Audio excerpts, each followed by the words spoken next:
اوپر کہہ رہے تھے کہ وہ ختم ہو چکے ہیں، لیکن آخر میں یہ کہہ رہے ہیں کہ وہ ان کا سیاسی قد روز بروز بڑھ رہا ہے، اور اگر صاف شفاف الیکشن ہوئے تو وہ 2/3 اکثریت لیں گے۔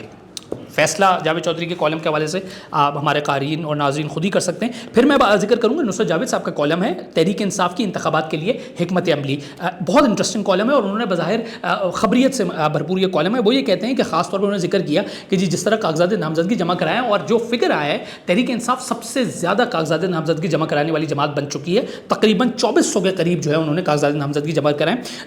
نصرت جاوید صاحب فرماتے ہیں کہ میرے چند باخبر دوست یہ دعویٰ کر رہے ہیں کہ تحریک انصاف کی جانب سے بھاری بھرکم تعداد میں کاغذات نامزدگی جمع کرانے کی حکمت عملی در حقیقت چکوال میں تیار ہوئی تھی۔ انہوں نے کہا کہ یہ چونکہ میں اس دعوے کی تصدیق کے حصول میں ابھی تک کامیاب نہیں ہوا ہوں، اس لیے فقط چکوال کہنے تک محدود ہوں۔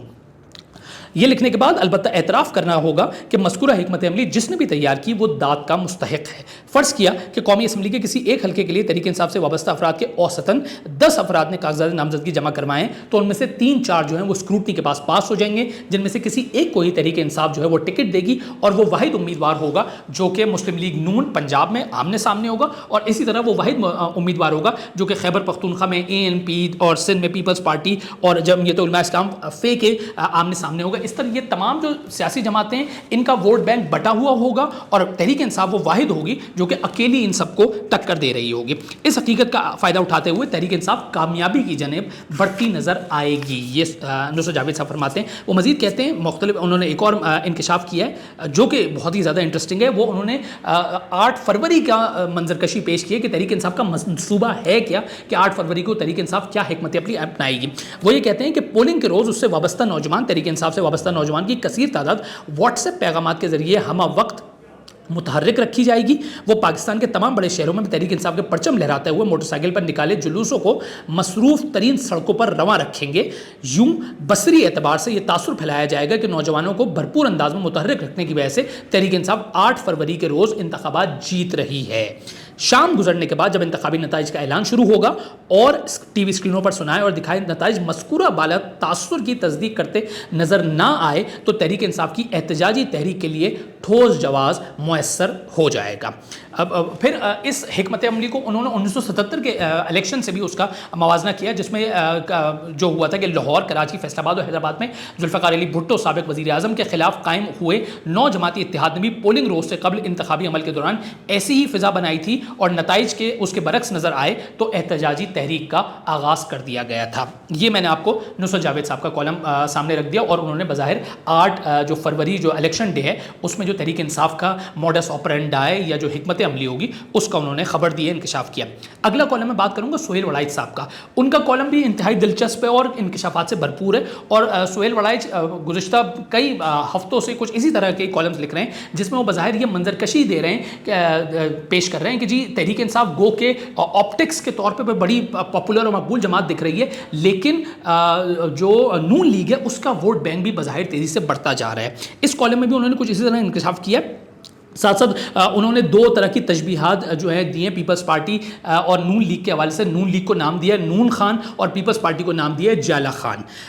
سہیل وڑائچ لکھتے ہیں کہ سیاست کے میدان میں بھی تیزی سے تبدیلیاں آ رہی ہیں۔ نون لیگ کے ایک اتحادی نے حال ہی میں غیر معمولی طور پر بڑا سروے کروایا ہے جس کے مطابق مجموعی طور پر نون لیگ تحریک انصاف سے ووٹوں میں 5% آگے ہے۔ یہ سہیل وڑائچ اپنے کالم میں انکشاف کرتے ہیں، اور آنے والے دنوں میں یہ فرق اور بڑھنے کا امکان ہے، یعنی 5 سے 10 سے 15% تک بھی یہ نون لیگ PTI سے اوپر جا سکتی ہے۔ پنجاب کی 2 بڑی خفیہ ایجنسیاں بھی وثوق سے یہ کہہ رہی ہیں کہ نون لیگ ووٹوں میں لیڈ کر رہی ہے، تاہم ایک سکہ بند ایجنسی ان اندازوں سے اتفاق نہیں کرتی۔ اس کا اب بھی کہنا ہے کہ الیکشن والے دن تحریک انصاف کا ناراض ووٹر باہر نکل کر سارے تخمینے غلط ثابت کر دے گا۔ انتخابات کے حوالے سے حتمی غیر جانبدارانہ رائے ابھی ظاہر ہونا شروع نہیں ہوئی۔ توقع ہے کہ آنے والے ایک ہفتے کے اندر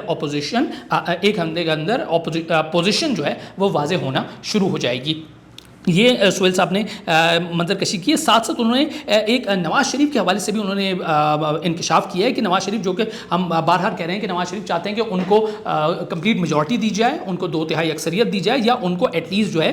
وہ سادہ اکثریت دلوائی جائے، کیونکہ وہ 16 ماہ کی جو مخلوط حکومت تھی اس طرح کی وہ حکومت نہیں چاہتے۔ وہ یہ چاہتے ہیں کہ ان کو مکمل اتھارٹی دی جائے، اور وہ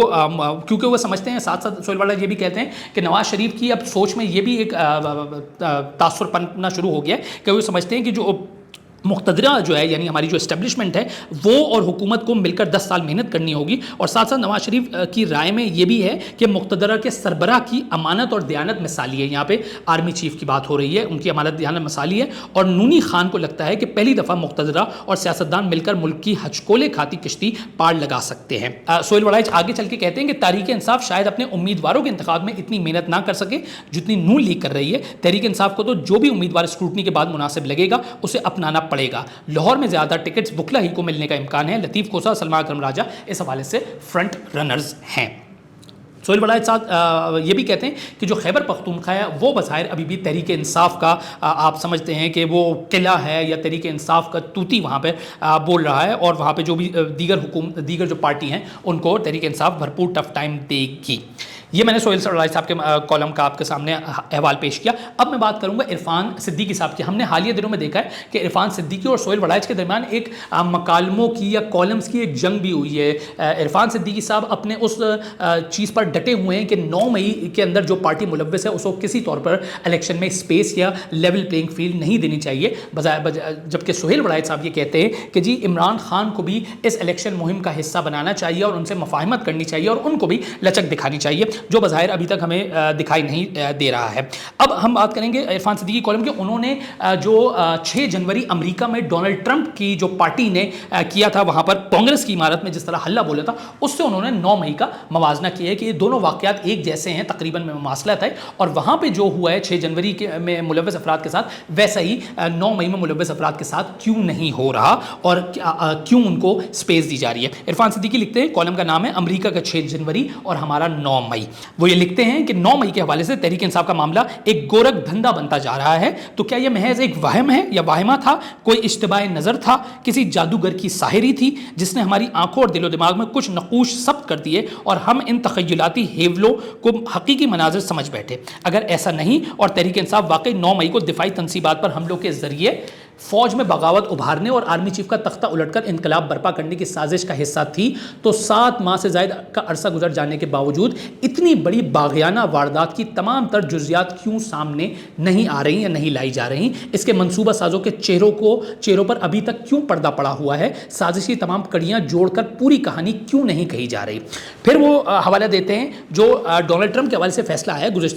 گزشتہ ہفتے امریکی سیاست کولوراڈو میں کی سپریم کورٹ نے فیصلہ دیا اور ڈونلڈ ٹرمپ کو اگلے جو انتخابات ہیں اس کے لیے نااہل کر دیا، آلدو ان کے پاس آپشن ہے اس کیس میں اپیل کا، اور وہ آئندہ بیسکلی تو نااہل کیا۔ اور اس متعلق یہ بات کی گئی ہے کہ امریکی انتخابات جو ماضی گزشتہ انتخابات ہوئے ہیں ان میں جو بائیڈن کی کامیابی پر سیخ پا اور غصے سے بھرے ہوئے ڈونلڈ ٹرمپ نے اپنے فدائیین کو اکسایا کہ وہ احتجاج کے لیے واشنگٹن کا رخ کریں۔ مشتعل ہجوم نے 6 جنوری 2021 کو امریکی پارلیمنٹ یا کیپٹل ہل پر ہلہ بول ڈالا، 2000 کے لگ بھگ شرپسند عمارت میں گھس گئے، توڑ پھوڑ اور ہلڑ بازی کی۔ وہ دن ہے اور آج کا دن ہے، وہاں کی ریاست چین سے نہیں بیٹھی ہے اور ایوان نمائندگان نے 9 ارکان پر مشتمل 6 جنوری تحقیقاتی کمیٹی قائم کی۔ اس کمیٹی نے 1000 سے زائد شہادتیں قلم بند کی، 10 لاکھ سے زیادہ دستاویزات کا جائزہ لیا، 2 لاکھ امریکی شہریوں نے ویڈیوز فراہم کی۔ 1.5 برس کی تفصیلی چھان پٹک کے بعد کمیٹی نے دسمبر 2022 میں 845 صفحات پر مشتمل جامع رپورٹ پیش کی، اور کمیٹی نے ٹرمپ کے بارے میں کہا کہ کوئی بھی شخص جو اس طرح کے مخصوص حالات میں ایسا رویہ اختیار کرے کبھی دوبارہ کسی بااختیار ریاستی عہدے پر فائز نہیں ہو سکتا، بلکہ وہ کسی بھی عہدے کے لیے نااہل ہے۔ یہ ڈونلڈ ٹرمپ کے متعلق فیصلہ آیا ہے کولوراڈو کی عدالت نے گزشتہ ہفتہ۔ اچھا، پھر یہ جو کمیٹی بنی تھی، جب یہ کمیٹی کام کر رہی تھی تو وہاں کی جو ایجنسیز تھی وہ بھی متحرک تھی، جس میں FBI ہے، محکمہ انصاف ہے اور دیگر تمام ادارے جو ہیں وہ فل ایکشن میں تھے۔ ہزاروں افراد کو انہوں نے حراست میں لیا، سینکڑوں کو انہوں نے سزائیں سنائی، 20 ابھی بھی زیر تفتیش ہے۔ اور یہ جو سازش تھی اس میں جو نام بھی آئے ہیں، ایک ہنری ٹریو کو 22 سال قید کی سزا دی ہوئی، ان کے اوپر سازش کا الزام تھا، جو موقع پر موجود بھی نہیں تھے بلکہ کئی ماہ سے زیر حراست تھا، لیکن اس کا تعلق فتنہ گری سے پایا گیا، یعنی وہ شخص ہے جو کہ حراست میں تھا لیکن اس کو بھی انہوں نے سزا دی ہے۔ پھر ایک اور شخص ہے اسٹیورٹ روڈز، ان کو 18 سال کی، ایک سابق فوجی ہیں ایتھن نارڈن کو بھی 18 سال کی، جوزف بکس کو 16 سال، اور پولیس افسر سے ہاتھا پائی کرنے والے شخص سپر ہیٹ کو 7.5 سال تک قید کی سزا سنائی گئی ہے۔ پھر اسپیکر نینسی پیلوسی ہیں جو پارلیمنٹ کی، ان کی ڈیسک پر پاؤں رکھنے والا رچرڈ بارنیٹ 4.5 سال قید کی سزا بھگتے گا۔ یہ انہوں نے بتایا کہ جی کیپٹل ہل میں ہوا۔ پھر وہ یہ کہتے ہیں کہ جب کیپٹل ہل کا موازنہ آپ کریں 9 مئی میں جو پاکستان میں ہوا، تو وہاں پہ منصوبہ سازوں کا نشانہ کیا تھا، ان کے اہداف کیا تھے؟ سب سے پہلے corps commander house Lahore, CSG Lahore, عسکری ٹاور لاہور، میاں والی ایئر بیس، PAF طیارے، GHQ Rawalpindi, army sports stadium Rawalpindi, ISI دفاتر فیصل آباد گجرانوالہ چھاونی، کوئٹہ چھاونی، ISI حمزہ کیمپ راولپنڈی، ریڈیو پاکستان پشاور، شہداء کے مجسمے اور متعدد دیگر۔ تو وہ یہ کہتے ہیں کہ اب تو ہر کہیں آگ ٹھنڈی پڑ چکی ہے، شہداء کے مجسموں کی راکھ میں بھی شاید ہی کوئی چنگاری بچی ہے۔ ناقابل فہم ریاستی رویے کے باعث 9 مئی پس منظر میں جا چکا ہے۔ PTI کو اس حوالے سے کوئی مدافعانہ جنگ نہیں لڑنا پڑ رہی، اس کے وکلا فقط سائفر، القادر ٹرسٹ، توشہ خانہ اور عدت جیسے مارکے جو ہیں وہ ان کو درپیش ہیں۔ پھر آخر میں وہ یہ کہتے ہیں کہ جی معاملہ اتنا پیچیدہ ہے کہ اگر مصلحت اور قومی مفاد کا تقاضا یہ ہے کہ 9 مئی کو قصہ پاری نہ سمجھ لینا چاہیے اور اس کو گہری قبر میں دفنا کر منو مٹی ڈال دینی چاہیے تو ایسا کر لیا جائے۔ تحریک انصاف کو جمہوری اقدار پر یقین رکھنے والی پاک باز پاک دامن جماعت کے طور پر اپنا کردار ادا کرنے دیا جائے اور ان 18 فوجی افسران کی سزائیں بھی منسوخ کر کے انہیں اپنے عہدوں پر بحال کر دیا جائے جنہیں 9 مئی کے حوالے سے لائق تعزیر سمجھا گیا تھا۔ اور اگر 9 مئی واقعی کچھ ہوا تھا تو پوری قوم نے دیکھا اور جو پوری قوم کو بتایا گیا اور اس سے چشم پوشی لاقانون کی حوصلہ افزائی ہوگی تو پھر اس معاملے کو عالم برزخ کے سرد خانے میں ڈالنے کے بجائے منطقی انجام تک پہنچایا جائے۔ یہ تمام تینوں احباب کے کالمز ہیں جو کہ میں نے آپ کو سامنے رکھ دی ہیں، جن میں خبریت بھی ہے اور جن میں کچھ مطالبے بھی ہیں اور جن میں کچھ تضاد بھی ہے۔ دیکھنا یہ ہوگا کہ یہ تمام جو احباب کی انکشافات ہیں یا جو ان کی جو انہوں نے نظریات اپنے سامنے ہمارے سامنے پیش کی ہیں ان پہ کتنا آگے چل کر عمل ہوتا ہے، یہ دیکھنا یقینی طور پہ انٹرسٹنگ ہوگا اور یہ بھی دیکھنا اہم ہوگا کہ تحریک انصاف کے ساتھ کس طرح کا برتاؤ روا رکھا جاتا ہے۔ شکریہ۔